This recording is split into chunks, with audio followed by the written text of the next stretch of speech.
मैं नगर पालिका क्षेत्र थराली में खड़ा हूँ। 22 अगस्त को यहाँ दैवीय आपदा आई थी और ये स्थिति है। ये मल्ली बाजार है थराली का, ये मेन बाजार है, जिसमें मल्ली बाजार में भी इसी तरीके के का दृश्य है और तल्ली बाजार में भी इसी तरीके का दृश्य है।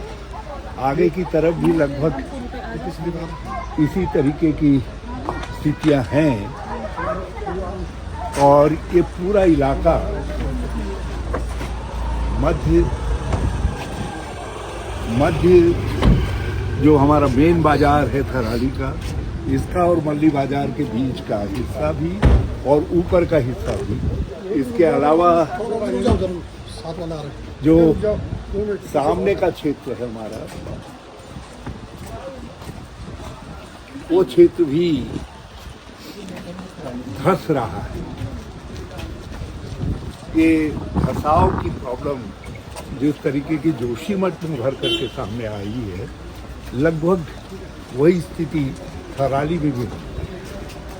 इसमें इन क्षेत्रों का जो ट्रीटमेंट है तो ये नगर पालिका के अंदर, तो नगर पालिका को दैवीय आपदा में मद से इंजीनियरिंग की सहायता भी दी जानी चाहिए और साथ साथ आर्थिक सहायता भी दी जानी चाहिए, ताकि इन एरियाज को नगर पालिका ठीक से ट्रीट करवा सके।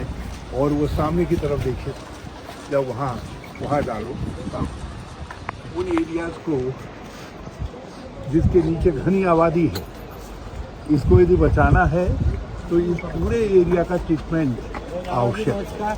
उसके लिए किस तरीके से नगर पालिका की मदद की जाए। और मैं यहाँ देख रहा हूँ जो नालियाँ बन रही हैं, ये नालियाँ जो निकासी की नालियाँ हैं, वो नालियाँ भी किसी योजना के तहत नहीं बनी।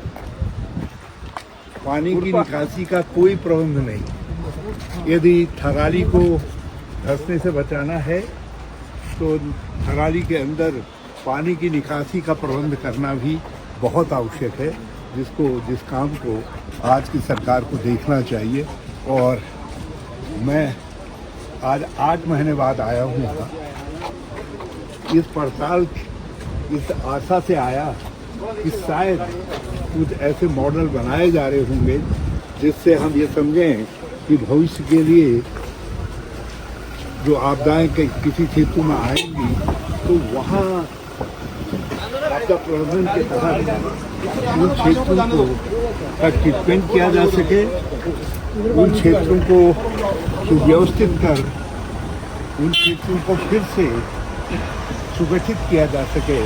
लेकिन ऐसा थराली में आकर के मुझे निराशा हुई। लेकिन ज़रा सा मैं एसडीएम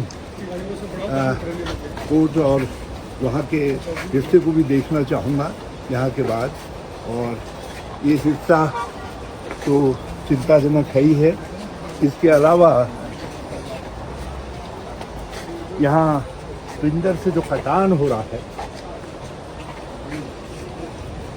मैंने उस समय के जिलाधिकारी से भी और आपदा सचिव से भी बात की थी यहीं से, और उनसे कहा था कि इसमें